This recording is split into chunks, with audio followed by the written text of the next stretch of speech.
Hello friends, welcome to the class of Physics Junction. Myself R Chandra. Today we are discussing specific heat capacity. Specific heat capacity को समझने से पहले मैंने एक example आपके सामने रखा हुआ है। ये एग्जांपल ऐसा है भाई, यहाँ पर ये एक वेसल है जिसमें कि 2 लीटर वाटर रखा हुआ है और हम इसको गर्म कर रहे हैं। ठीक है, सेम चीज एक वेसल, सेम वेसल है, 2 लीटर वाटर है, गर्म कर रहे हैं। सेम वेसल है, 4 लीटर वाटर है, उसको हम गर्म कर रहे हैं, हीट दे रहे हैं। ऐसी 2 लीटर हमारा और वाटर की जगह अब हमने ले लिया ऑयल। ठीक है, अब ये देखिए यहां केस ए, जो पहला केस है ए, तो ए केस हमारे पास ये है। यहां पर वाटर 2 लीटर है, उसका टेम्परेचर राइज करना है मेरे को 30 डिग्री सेल्सियस। ओके, तो अगर मैं इस ए केस में 2 लीटर वाटर को, अगर मैं अभी सपोज इसका इनिशियल टेम्परेचर कुछ था, मान लीजिए सभी का इनिशियल टेम्परेचर मेरे पास टी है, सभी का इनिशियल टेम्परेचर अभी क्या है, टी है। ओके, अब इसको मैंने T से T+30 पर लेके जा रहा हूं। अब इसका टेम्परेचर मैं राइज कर रहा हूं T+30। तो T+30 जब टेम्परेचर राइज कर रहा हूं तो इसके लिए मेरे को हीट का रिक्वायरमेंट है, हीट दे रहा हूं। तो कि यहां पर 30 डिग्री सेल्सियस जब इसका टेम्परेचर बढ़ रहा है तो उसमें टाइम लग रहा है 10 मिनट्स। तो यहां पर टाइम कितना लगा, 10 मिनट्स। यहां पर सेम चीज 2 लीटर का है, इसका टेम्परेचर मैं T से T+60 कर रहा हूं, डबल। तो यहां पर मेरे को टाइम लगा 20 मिनट्स। अभी तीसरे वाले एग्जांपल में यहां मैंने 4 लीटर वाटर रख दिया। 4 लीटर वाटर को मैं खाली T से T+20 कर दीजिएगा, T+30 करो इसको, टेम्परेचर राइज यहां पर 30 कर दो। तो टेम्परेचर राइज इसका मैंने 30 किया, तो यहां मेरे को टाइम लगा how much, that is 20 minutes. अब इसमें देखो, जब वाटर 2 लीटर वाटर था उसको मैंने 30 डिग्री सेल्सियस बढ़ाया तो टाइम लगा 10 मिनट्स। 2 लीटर वाटर को अगर मैंने टेम्परेचर में राइज 60 डिग्री सेल्सियस किया तो टाइम लगा मेरे पास डबल। सेम चीज मैंने वाटर का क्वांटिटी डबल कर दिया अभी, और उसको सेम 30 डिग्री बढ़ाया तो टाइम लगा 20 मिनट्स। आप देख रहे होंगे। अब यहां पर सेम चीज मैंने क्या लिया, ऑयल लिया, वो 2 लीटर का लिया। अगर उसका टेम्परेचर राइज T+30 करता हूं तो मेरे को 7 मिनट्स लग रहे हैं।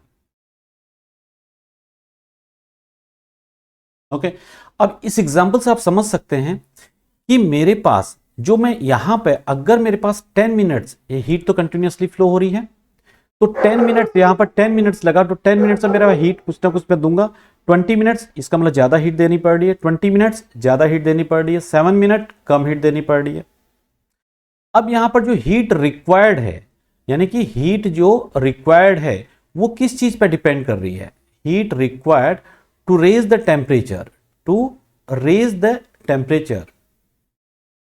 तो ये किस चीज पर डिपेंड कर रहा है, नंबर फर्स्ट भाई वाटर का, नंबर फर्स्ट टेम्परेचर डिफरेंस, कि मैं डेल्टा टी क्या लेके आ रहा हूं, जैसे 30, ठीक है, 60, 30। तो अब आप देख रहे होंगे heat required to raise the temperature, number first depend कर रहा है टेम्परेचर पे, टेम्परेचर में जो चेंज कर रहा हूं। दूसरा डिपेंड कर रहा है मास पे, कि भाई इसका मास कितना है। यहाँ 4 लीटर को अगर मेरे को 30 डिग्री राइज करना है तो 20 मिनट्स लगे। यहाँ 2 लीटर वाटर को अगर मैं 30 डिग्री राइज करना तो कितने लगे, 10 मिनट्स लगे। तो यहां पर हीट कम लगी, यहां पर हीट ज्यादा लगी। अभी सेम चीज अगर मैं 2 लीटर वाटर ले रहा हूं और यहां पर 2 लीटर ऑयल ले रहा हूं, तो वाटर के केस में मेरे पास 10 मिनट्स लग रहे हैं और यहां पर 7 मिनट लग रहे हैं, इसका मतलब हीट यहां कम लग रही है। तो it means heat required to raise the temperature, number first change in temperature पर डिपेंड करता है, दूसरा मास ऑफ द सब्सटेंस पर डिपेंड कर रहा है, and number third is nature of the substance, क्या चीज है वो, नेचर ऑफ सब्सटेंस, इन चीजों पर डिपेंड कर रही है। ठीक है, क्लियर हो गया ये एग्जांपल से, आपको आई थिंक क्लियर हो गया होगा। तो मैं ये बोल सकता हूं कि सपोज मेरे को डेल्टा टी टेम्परेचर में चेंज करना है, हो सकता है मैं टेम्परेचर को अगर बढ़ाऊंगा तो मैं हीट रिक्वायर्ड रहेगी, अगर टेम्परेचर को कम करूंगा तो हीट रिलीज करेगा सब्सटेंस। तो डेल्टा टी में अगर कोई टेम्परेचर चेंज कर रहा हूं तो उसके लिए हीट का जो रिक्वायरमेंट है वो है डेल्टा क्यू, ये सपोज कर लीजिए। डेल्टा टी अगर टेम्परेचर में, this is change in temperature, ये क्या है, चेंज इन टेम्परेचर, और ये क्या है, हीट रिक्वायर्ड और रिलीज, रिक्वायर्ड और हम इसको रिलीज भी बोल सकते हैं अगर कम कर रहे हैं तो हम टेम्परेचर को। तो यूनिट टेम्परेचर चेंज में हमें कितना, यूनिट अगर टेम्परेचर में चेंज है तो उस टाइम पर हीट रिक्वायर होगा delta Q upon delta T. और delta Q upon delta T को ही हम बोलते हैं हीट कैपेसिटी। इसको हम एस से दिखाते हैं, किससे दिखाते हैं, एस से। तो इसी को हम बोलते हैं हीट कैपेसिटी। ठीक है, अब इतना समझ में आपको आ गया होगा, इसको हम हीट कैपेसिटी बोलते हैं। अब हीट कैपेसिटी को समझ, ये हमने हीट कैपेसिटी निकाल दिया, इसको हम एस से दिखाते हैं, तो ये आपको क्लियर हो गया होगा। लेकिन इस एग्जांपल में एक चीज आपने देखा होगा, अगर मैं सेम हीट दे रहा हूं, अगर मैं सेम हीट दे रहा हूं, तो हीट यहां पर सेम है। अगर मैं इस वाटर को ले लूं एग्जांपल, और ये ऑयल का केस ले लूं, ठीक है, यहां पे आपका हीट का रिक्वायरमेंट, अगर मैं बात करूं हीट का रिक्वायरमेंट इन दो केसेस में, यहां पर 10 मिनट्स तक का हीट देनी पड़ रही है और यहां पर 7 मिनट तो नहीं हीट, इसका मतलब कम देनी पड़ रही है। अगर इसी वाटर के इस केस को देखूं और वाटर के 4 लीटर वाले केस को देखूं, तो यहां पर अगर मैं टेम्परेचर में चेंज 30 डिग्री लेके आ रहा हूं और यहां पर भी 30 डिग्री ला रहा हूं, बट यहां पर हीट ज्यादा है, तो इसका मतलब हीट किस पे डिपेंड कर रही है, मास पे भी डिपेंड कर रही है। तो अगर हम मास को भी इंक्लूड कर लें, अगर हम मास को भी इंक्लूड कर लें, तब हम बात करेंगे स्पेसिफिक हीट कैपेसिटी की। ठीक है, तो अब इस चीज को हम जरा क्लियर करें, तो अब आगे चलते हैं इसी में। तो अभी तक हमने जो सीखा था हीट कैपेसिटी, हीट कैपेसिटी हमने पढ़ा जिसको हम कैपिटल एस से डिनोट कर सकते हैं। तो heat capacity is equal to delta Q upon delta T, जिसको हम बोल सकते हैं हीट रिक्वायर्ड और release per unit change in temperature, या इसको हम बोल सकते हैं हीट रिक्वायर्ड, कब, जब टेम्परेचर को हम बढ़ाएंगे, और जब टेम्परेचर को हम घटाएंगे, डेल्टा टी कम भी तो हो सकता है, ये तब हम बोल देंगे रिलीज, हीट रिक्वायर्ड और release per unit change in temperature. ठीक है, इसी को हम बोल सकते हैं हीट कैपेसिटी। अब मैंने बोला कि अगर मास यहां पर m मास का कोई सब्सटेंस है, अगर मास m मास का कोई सब्सटेंस है, उसके लिए हीट कैपेसिटी है s। तो यूनिट मास के लिए जो हीट कैपेसिटी होगी, this is called s upon m, और इसी को हम बोलते हैं specific heat capacity, specific heat capacity. तो स्पेसिफिक हीट कैपेसिटी को हम ऐसे भी डिनोट करते हैं, S is equal to 1 upon m, और कैपिटल S की वैल्यू कितनी है heat capacity, that is delta Q upon delta T। तो specific heat capacity S is equal to 1 upon m delta Q upon delta T। अगर मास मेरे पास यहां पर m है, किसी सब्सटेंस का मास मेरे पास m है और उसकी हीट कैपेसिटी s है, तो यूनिट मास की जो हीट कैपेसिटी होगी उसी को हम स्पेसिफिक हीट कैपेसिटी कहते हैं। क्लियर हो गया। तो सिमिलरली अगर मैं मास की बात यहां पर कर रहा हूं, ऐसे में मोल्स की बात भी कर सकता हूं। अगर मैं मोल्स की बात करूं, इतना समझ में आ गया, अगर मैं मोल्स की बात करता हूं, लेट अस सपोज मेरे पास म्यू मोल्स हैं, how much moles, mu moles, mu moles की हीट कैपेसिटी है मेरे पास s। तो यूनिट मोल्स यानी कि एक मोल की जो हमारे पास हीट कैपेसिटी होगी उसको हम s अपॉन म्यू बोल सकते हैं। This is equal to, s क्या है, delta Q upon delta T, और म्यू ये आ गया। इसी रिलेशन को हम बोल सकते हैं 1 upon mu delta Q upon delta T। तो यहां पर इसको हम बात करेंगे मोलर स्पेसिफिक हीट कैपेसिटी, इसको हम बोलेंगे मोलर स्पेसिफिक हीट कैपेसिटी, जिसको हम C से दिखाते हैं। क्लियर। तो that is called the molar specific heat capacity. ठीक है, सिमिलरली ये हम किसी पर्टिकुलर मैटर, सब्सटेंस मैटर के लिए बात कर रहे हैं। तो इसका मतलब अभी तक हमने जो बात की, हमने 3 चीजों की बात की, ध्यान से देखिएगा। नंबर फर्स्ट हमने जो बात किया है, नंबर फर्स्ट हमने बात की हीट कैपेसिटी, हीट कैपेसिटी इसको किससे डिनोट करते हैं, कैपिटल S से। This is equal to delta Q upon delta T। दूसरा हमने कहा specific heat capacity, specific heat capacity जिसको हम दिखाते हैं स्मॉल s से। This is equal to s upon m, m क्या है, mass of the substance, this is equal to delta Q upon delta T upon M, या इसको हम बोल सकते हैं delta Q upon M into delta T, where m is the mass of the substance, delta q is the heat required or released, और delta t is the change in temperature. Clear. Number third, हमने बात की molar specific heat की। हमने बात किसकी की? Molar specific heat capacity, molar specific heat capacity, जिसको हम C से दिखाते हैं। This is equal to S upon mu. तो S कितना हो गया मेरे पास? Delta Q upon delta T, और म्यू मेरे पास मोल हो गए, या हम इसको बोलते हैं delta Q upon mu into delta T. ठीक है, ये molar specific. In case of the gases, अगर हम गैसेस की बात करें तो गैसेस में दो कंडीशन आती है। नंबर फर्स्ट कंडीशन आती है at constant pressure, at constant pressure, और द सेकंड चीज आती है at constant volume, at constant volume.